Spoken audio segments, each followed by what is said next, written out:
বাংলার মায়াভরা পথে আর হাঁটবেন না প্রখ্যাত সঙ্গীত শিল্পী প্রতুল মুখোপাধ্যায়।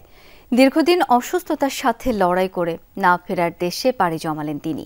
শনিবার স্থানীয় সময় সকালে কলকাতার SSKM হাসপাতালে চিকিৎসাধীন অবস্থায় প্রয়াত হন তিনি। মৃত্যুকালে তার বয়স হয়েছিল ৮৩ বছর। অন্ত্রের অস্ত্রোপচারের পর হৃদরোগে ভুগছিলেন বর্ষিয়ান এই শিল্পী। রক্তক্ষরণের কারণে চলতি বছরের শুরুতেই হাসপাতালে ভর্তি করা হয়। অবস্থা আশঙ্কাজনক হওয়ায় দীর্ঘ সময় ছিলেন ভেন্টিলেশনে। হাসপাতালে প্রবীণ শিল্পীর সাথে সাক্ষাৎ করেন পশ্চিমবঙ্গের মুখ্যমন্ত্রী মমতা বন্দ্যোপাধ্যায়। ১৯৪২ সালের ২৫ জুন অবিভক্ত বাংলার বরিশালে জন্ম প্রতুল মুখোপাধ্যায়ের। ছিলেন একাধারে সুরকার, গীতিকার এবং সঙ্গীত শিল্পী। জীবনের শেষ দিন পর্যন্ত দুই বাংলার সঙ্গীত জগতের অন্যতম উজ্জ্বল নক্ষত্র ছিলেন প্রতুল মুখোপাধ্যায়।